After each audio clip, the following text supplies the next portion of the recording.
Okay, so good day everyone. So the discussion for today is going to be the last topics for your final examination. So we're going to discuss two topics na lang po.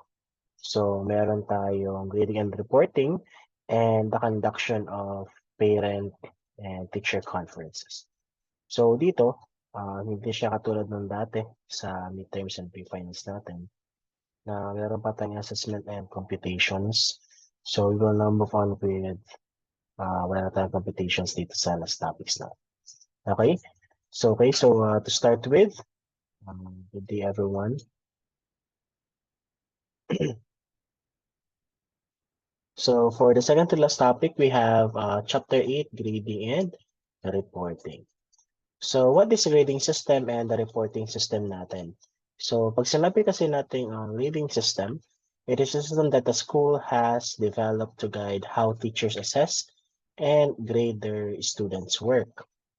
And also naman, sa kabila naman natin, is yung reporting system natin. So it's a system that a school has developed for the organization of assignment, scores in grade books, either online or on paper, and determination of file grades for report cards and transcripts. So ano ba yung pagkakaiba na itong dalawa na to? So pag sinabi natin grading system, ito yung paano nating or paano ginigradean ng isang institution yung mga estudyante niya or yung mga students.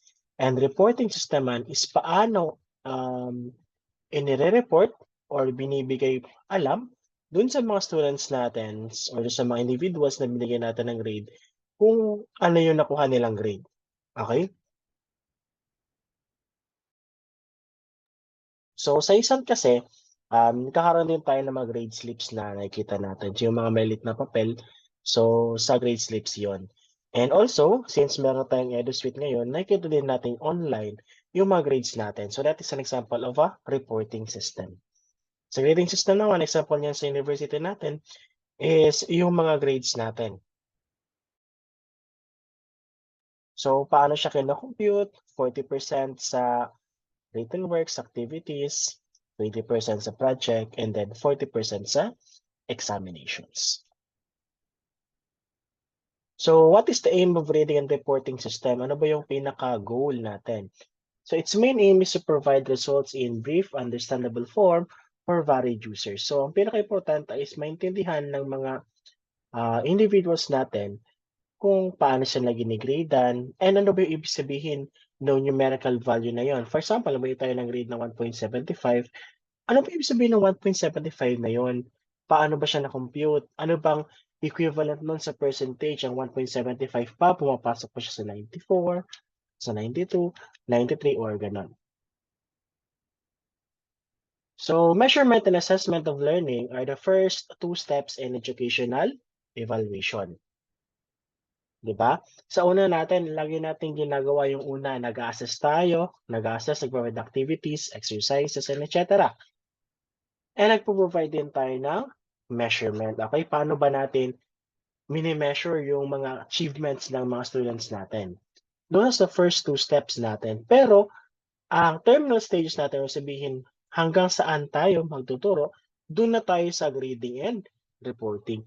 Last stage na to ng educational evaluation natin. Kasi ibibigay na natin sa kanila yung grades na nakuha nila.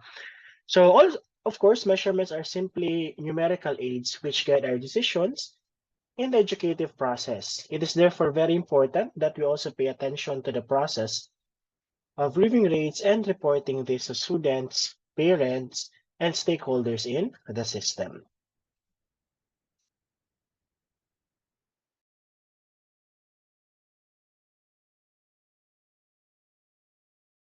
So, ano ba yung functions natin of reading and reporting system? Para saan ba siya? First is to enhance students' learning. Okay, paano? Clarify instructional objectives for them, showing students' strengths and weaknesses, providing information on personal social development, and indicating where teaching might be modified. Okay, so sa pag-grade natin, sa pag-compute natin, nakikita natin dyan yung mga kakayahan ng students natin. Okay? And nalaman din nila kung saan nila kailangan mag-improve. Okay? So this enhances the students' learning. And also sa atin, for example, nag-provide tayo ng assessment. Tapos, pagdating natin sa competition ng mga first quarters natin is para ang baba ng mga scores ng mga students natin. So, hindi naman natin masabi na ang hihina ng mga estudyante natin all the time. So, nagiging basehan din yun para makapag-adjust din tayo as teachers kung paano natin ma-modify yung instructions natin na mas maintindihan ng bata. Kasi minsan ang mga low performances ng bata is a reflection of how the teacher provides the instructions and paano siya tinuturuan.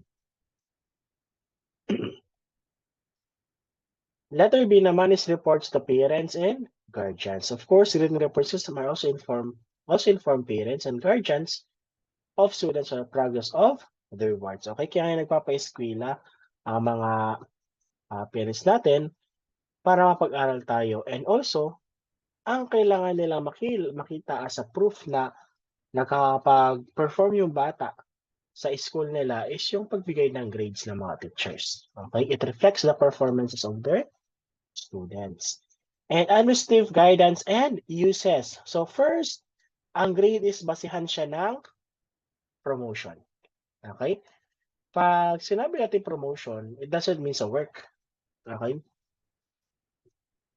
Sa educational evaluation natin, pag sinabi natin promotion, ibig sabihin, pagtaas ng bata sa isang grade level. Okay? So, galing sa grade 8 yung bata, and nakakuha siya ng passing grade on all of the subjects, then he or she would be promoted to grade 9.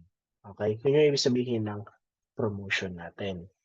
And of course, in the negative side, kung maraming bagsak yung bata and lahat ng sabi niya is bagsak, then he or she will not be promoted.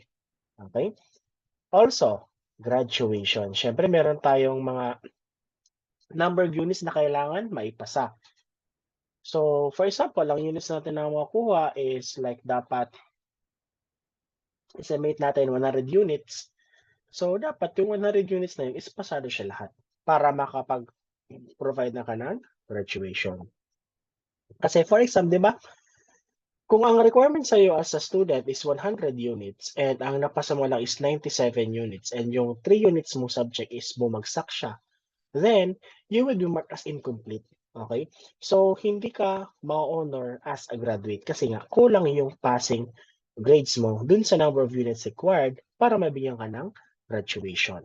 Also, honors. Di ba, itong pinakaano ng mga grades natin, mga honors natin, mga with honors, highest honors sa basic education curriculum. Sa college naman, meron tayong mga academic distinctions, cum laude, magna cum laude, summa cum laude, yun yung mga honors natin. Kasama din dito ang athletic eligibility. So ito yung mga tinatawag natin mga student athletes or mga varsity, mas kilala as varsity. So, itong mga varsity na to is siyempre, ang pinaka-focus ng educational process natin is yung academics pa rin. Okay? Pero since nagkakaroon tayo ng promotion natin sa mga activities ng mga estudyante natin, extracurricular activities like pagsali sa mga sports, and etc. Nagkakaroon tayo ng mga varsities. So these varsities is kailangan din nila ng passing grades. Okay? So hindi lang lahat dapat papogi. Okay? Hindi lang lahat puro sports. Dapat pumasa din yung bata sa mga subjects na enrolled siya. Okay? So, katulad ngayon is nasa ano na naman tayo, athletic mid-season. Excuse me. Kasama sa mga requirements ng mga athletics natin. Okay?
Okay.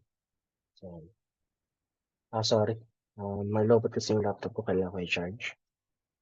So, as I was saying, sa athletic eligibility natin, dapat yung mga enrolled subjects ng mga varsities natin or student athletes is dapat pasado rin siya lahat. Kasi kasama sa requirement ng mga records ng athletics or athlete students natin is yung pag-submit ng kanilang grades. Kasi meron tayong mga provisions na if a student athlete is meron siyang bagsak na isa or dalawa, then he or she will not be allowed to play. Okay? Kaya very important din ang pag-provide natin ng grades sa student athletes natin. And also, reporting achievement to other schools or to employers. Siyempre pa nag-a-apply tayo ng trabaho, anong papel ang dala natin maliban sa resume? Siyempre yung transcript of records natin o yung Form 137. So, it's also a way of the school reporting to employers. Okay na, ito si Arlo sa kanya, ito yung mga subjects na tinigan niya sa USAN. Ito rin yung mga grades na nakuha niya. So, yun yung one of the purpose din siya ng reporting, ang grading and reporting natin. Providing input for realistic, educational, vocational, and personal counseling. So, what are the types of grading and reporting natin? Okay? So the type of grading used depends on the extent to which more descriptive and informative summaries are required by school authorities or by the stakeholders in general. Thus, the major types of grading and marking found in practice includes, first is yung pinakaano natin na nakita natin sa ibang bansa. So, hindi siya very rampant dito sa Philippines na meron tayo. Okay? So, it's more of present sa mga Western countries sa education system nila. Ito yung tinatawag nating traditional letter grade system. So, students' performances are summarized by means of letters. For example, yung A natin for excellent, C is for average, D for needs improvements, and of course, F stands for failure.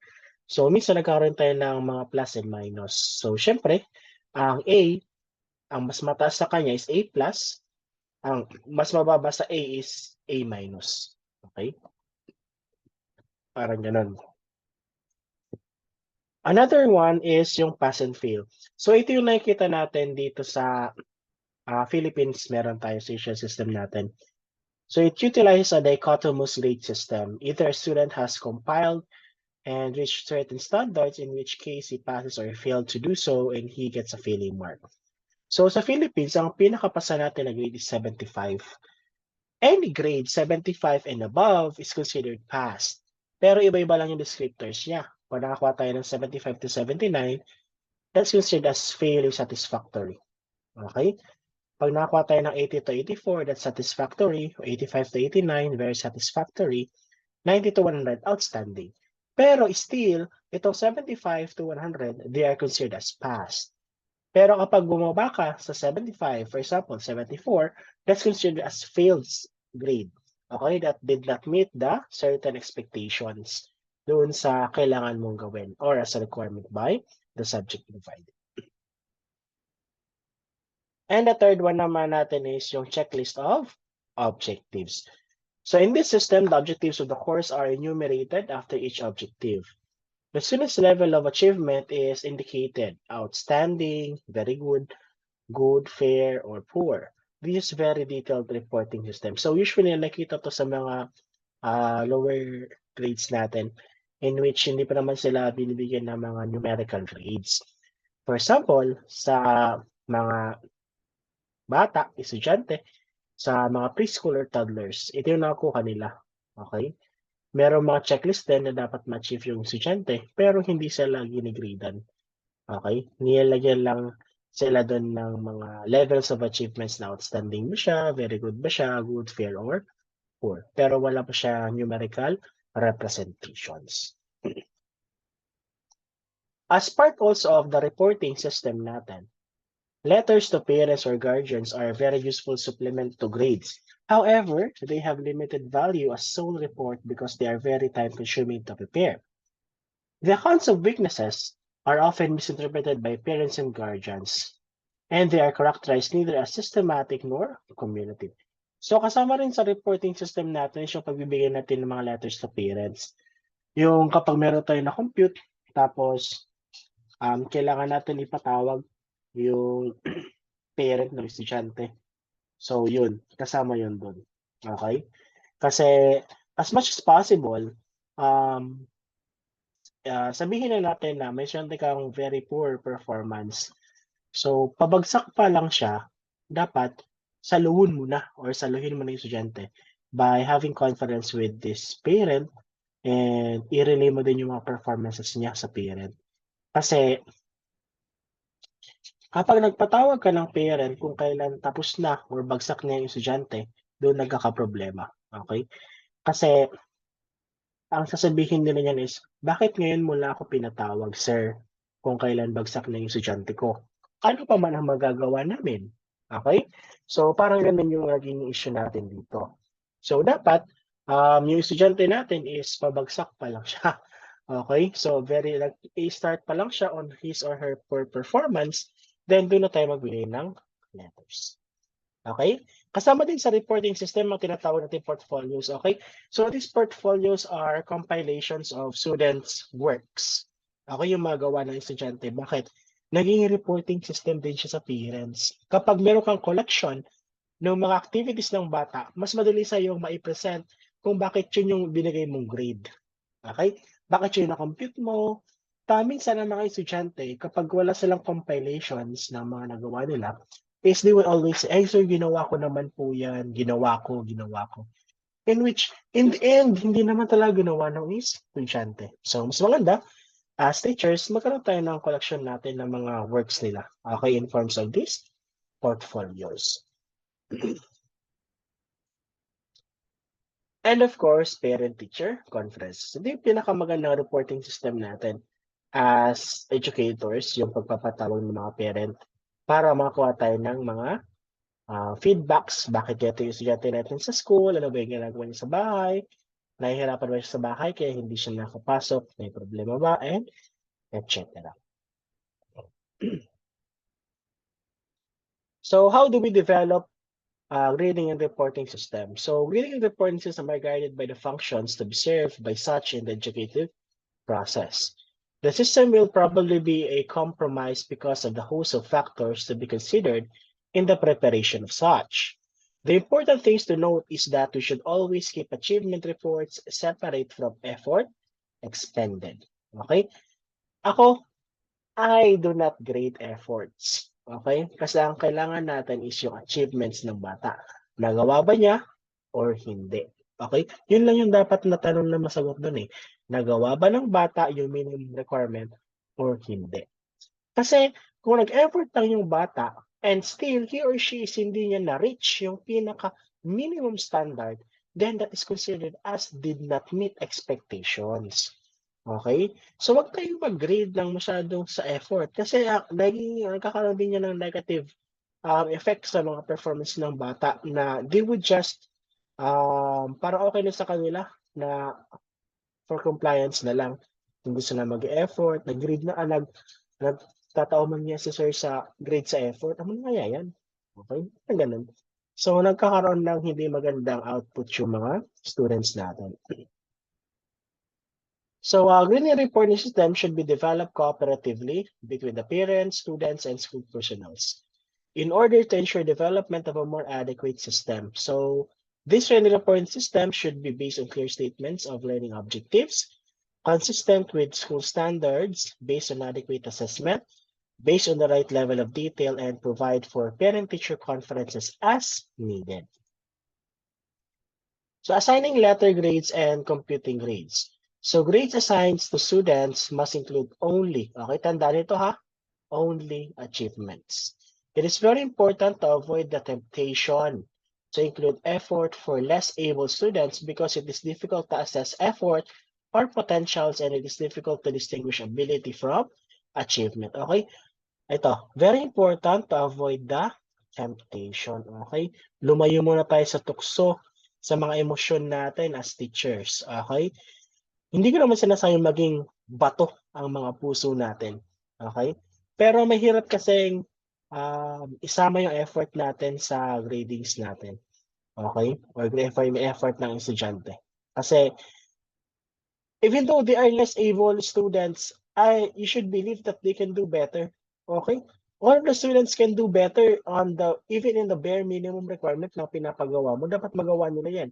Kasi yan yung kasama sa learning competencies natin na dapat ma-achieve ng mga estudyante. Kasi kung hindi, then he or she should fail the class. Okay? Hindi nadala sa effort na nag-effort yung bata pero hindi pumasok sa bare minimum. No, that's something that you should fail. Okay? Dapat still within the standard. Kaya nga tayo merong mga standards na tinatawag. Kasi kung hindi naman siya pumapasok sa standards, then what's the use of the standards in the first place? If achievements and efforts are combined, grades could mean different things for different individuals. Okay? Kung may mga estudyante yung nag-effort na todo effort talaga just to reach the mere minimum requirement, then they should pass. Kasi pumasok sila sa minimum requirement. Pero i-compare mo yung estudyante yung nag-effort din pero hindi naman pumasok sa minimum requirement, then that student should fail. Okay? Kasi meron tayong standard na sinusunod. Kasi once na pinasa mo yung bata na hindi naman naka-achieve ng bare minimum requirement, then parang iniinsulto natin yung mga efforts ng estudyante pumapasok for the bare minimum requirement. Okay? Nasayang yung effort nila. And it would create a domino effect na sa isip nila, ay, ipapasa naman kita ka ni sir, daw ano submit ka, ipapasa kita kan. Kan. So parang hindi na nagiging goal-oriented yung mga estudyante. Grades reflected on report cards are numerical quantities arrived at after several data on the student's performance are combined. The following guidelines may be considered in combining such data. Properly weight each component to create a composite. The weights used are normally agreed upon by the school officials. So ano yung mga weights na sinasabi dito? So ito yung mga percentages natin, di ba? Sa written works, 40%, sa project, 20%, sa exam, 40%. So those are what you call as weights. Okay, gano'ng kabigat yung grade na yon para makapag-create tayo ng composite. Composite is your combination na yon ng mga weighted grade ninyo. Then i-add siya, then kung ano yung lumabas, that will be your grade. So that depends on the school officials, okay? Iba-ibang school, iba-iba ang method of grading sa college, universities. Pero sa basic education, they are standard, okay? Mga public ka man or mga private school ka man, para-pareho ang weight ng percentage per subject. Pero sa college, very flexible yung grading system natin.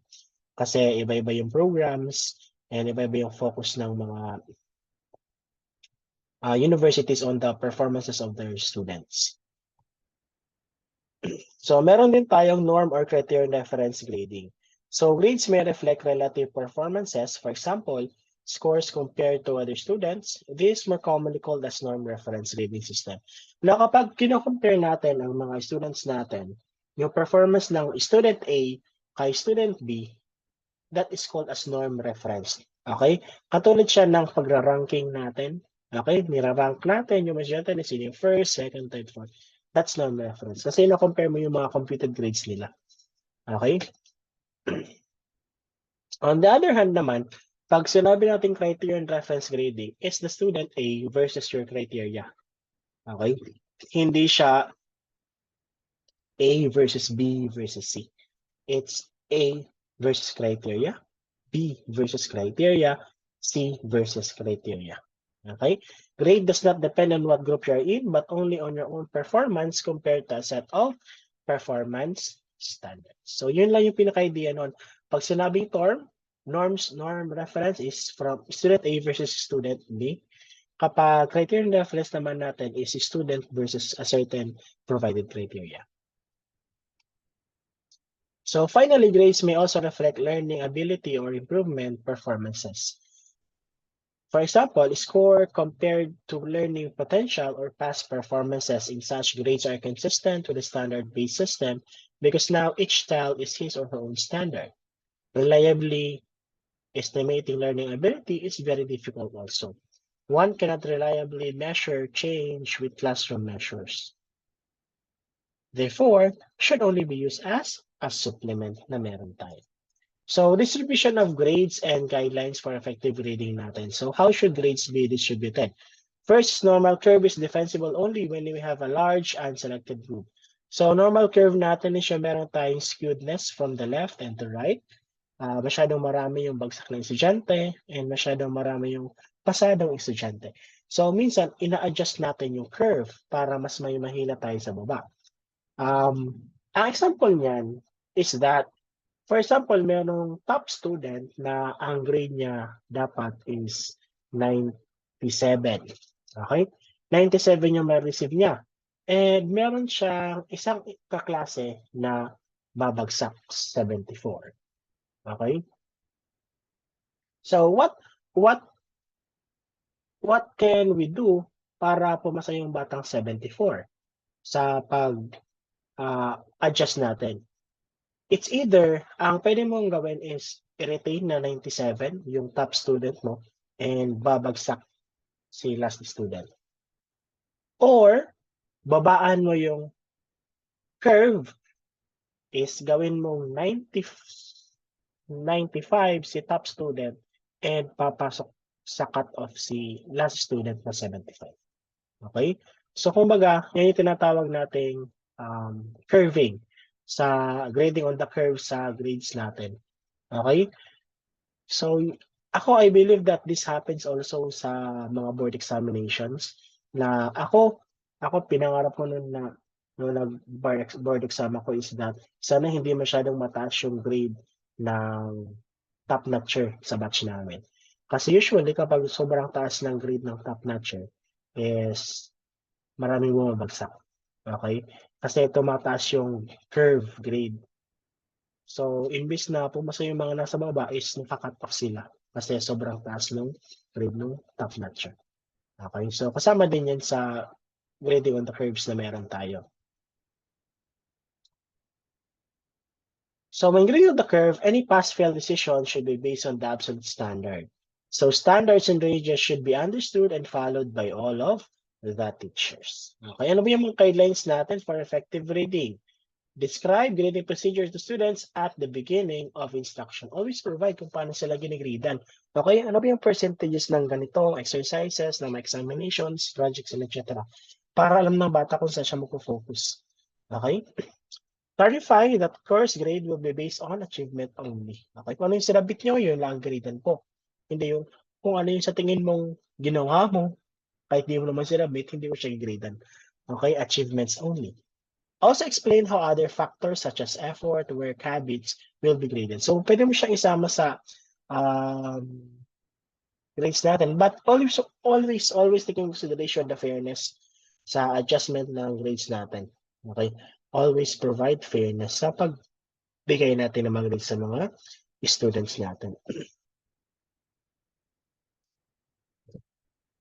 Explain, relate grading procedures to intended learning outcomes and obtain valid evidences, tests, etc. for assigning grades. Okay? Dapat kung ano yung na-record mo as score ng bata, dapat doon ka mag-grade. Okay? Hindi ka magpara-grade as a teacher na tangad. May sumunod ba yung tangad? So, may tasa na. Tapos, 92. 93. Or may giveaway ka sa ruleta ng kapalaran na king pero sa may spin mo sa to amo to grade ni student A. Okay? That's a very bad practice. Okay? Huwag natin gawin yan. Kawawa ang estudyante. Also, this prevents cheating. Return and review all test results as soon as possible. Okay? Properly weight the various types of achievements included in the grade and do not lower an achievement grade for tardiness, weak effort, or misbehavior. Okay? Huwag kang magma-minus sa grade ng bata pag late siya. Okay? Merong tayong ibang criterias for attendance. Okay? Yung mga weak efforts or dahil pasaway si bata, maminusan mo yung grades niya. That's not good. Okay? Puwede mo siyang i-reprimand in other ways that it would not affect his, academic achievements, okey? Kasi that's not a good practice. Be fair, avoid bias. When in doubt, review the evidence. If still in doubt, give the higher grade. Okey dito, it is very important itong letter J. Kapag nagdadalawang isip ka sa dalawang grades na puwede mo ibigay sa bata, for example, 93 or 90, i-review. Review kung paano mo siya kinompute and et cetera. Kung still confused, go with 93, okey? You always choose the higher grade between those two choices, okey? Para at least in the end is wala tayong pagsisisihan or ano, um, you'll be, kakainin tayo ng konsensya natin, okey? So, parang gano'n. Okay, so that ends our lesson 1. We will now be moving on with the last topic. So this will only be a very short topic kasi conducting parent-teacher conference lang siya. So it's more of a conditions or reminders kung paano tayo mag-conduct ng parent-teacher conferences. So parent-teacher conferences become productive when they are carefully planned and the teacher is skilled in handling such conferences. So naalala ko nung una kong, parent nung first year of teaching ko is nagkaroon ako agad ng advisory class. So, siyempre dun sa parents meeting natin na tinatawag is siyempre inandal-andal lang kita, okey? Kasi hindi natin alam kung sino yung mga parents ng mga students natin, 'di ba? Minsan ang kinakatakot ng mga advisors or mga teachers is yung mga parents na teacher din, okey? Kasi naki-question tayo kung paano natin binibigay yung grade, especially kapag yung parent nila is not only a teacher but a principal, school head, president, yung gano'n, okey? So what are the guidelines for a good conference? First is you have to make good plans, okey? Make plans. So paano tayo magme-make plans? You review your goals, okey? Ano ba yung purpose mo kung ba't ka nagpa-parents meeting, okey? Organize the information to present, dapat naka-ready na yung agenda mo. Hindi yung kung kailan parents meeting na, bigay ka sa parent, "O ano po gusto ninyong pag-usapan ta?" That's not a good practice, okey? Always be ready with your agenda sa inyong pag-uusapan, okey? Make list of points to cover and questions to ask. Kung may mga contribution hanggang sa parent, kung okey yung contribution na yun and et cetera. If portfolios are brought, select and review carefully. So next is start positive and maintain a positive focus. Present students' strong points first. Okay? Always uplift your students. Okay? Dawa medyo mauyam, medyo nakakainis na, or mababa yung performances ng bata natin or students, always praise them. Okay? Lagi nating i-uplift yung performance nila. Okay? Be helpful and have example of work to show strengths and needs. Okay? Always be helpful. Okay? Unang-una ka-parents as always, ano yung pwedeng gawin dun sa performance ng bata. Kasi kapag wala kang ganyan at sasabihin mo sana, "Ay dana nga ito manay, sureball na nga ito nabagsak ito na igen mo." Pangit, ang pangit na attitude ng teacher, okey? Dawa pagaon o kauyam, ganay ka na uyam ka estudyante, always help the student, okey? Kasi yun yung purpose mo, kaya ka ng teacher, okey? Nag-teacher ka para i-uplift sila, hindi ibagsak sila. Okay? So compare early versus later work to show improvement. So siyempre ang gusto ng gibo ko ibenta, activity 1 and pag-abot sa activity 5, okay na. So ibig sabihin there's progress. Okay, nagkaroon ng progress sa performance ng students natin. And encourage parents to participate and share information, okay? Sa parent-teacher conference, mas nakikilala din natin ang mga students natin, 'di ba? Kasi based yan sa kung ano yung attitude nila sa bahay nila, okey? Kasi minsan may mga estudyanteng madaldal sa klase pero hindi naman pala gano'n sa bahay nila. So kumbaga nagkakaroon lang sila ng confidence sa school or maybe sabihin nating freedom to do what they want to do, sa school lang nila nagagawa. Okay? Be willing to listen and be willing to answer questions sa mga parents. Plan actions cooperatively. What steps can you take? Okay, di ba? So, for example, very low performance yung buong klase mo, then you should always provide actions doon sa kailangan mong gawin. So, pwede kang humingi ng tulong sa parents na i-monitor yung mga students nila kung gumagawa ba ng activities, ng mga exercises, mga assignments, yung mga students or mga anak nila. Okay? Kasi ang issue surprises hindi dapat pinapasan ng lahat ng teacher. Okay? Very, very ano sa social media na yung parang isinisisipat sa teacher yung mga attitude ng bata. Okay? So, hindi kasi dapat pinapasan lahat ng teacher. For example, yung mga hindi marunong magbasa na estudyante, parang kasalanan ng teacher kasi hindi siya marunong magbasa. Okay? Hindi siya marunong magsulat. Remember na as parents, they should be the one na dapat magturo sa kanila. They are the first teachers at home. Okay? So, hindi man at least sa pagsulat o pagbasa, pero at least sa magandang asal. Okay? So, parang ganun. So, that's why we should have parents and teachers work together para makapag-create tayo ng magandang student. 'Di ba?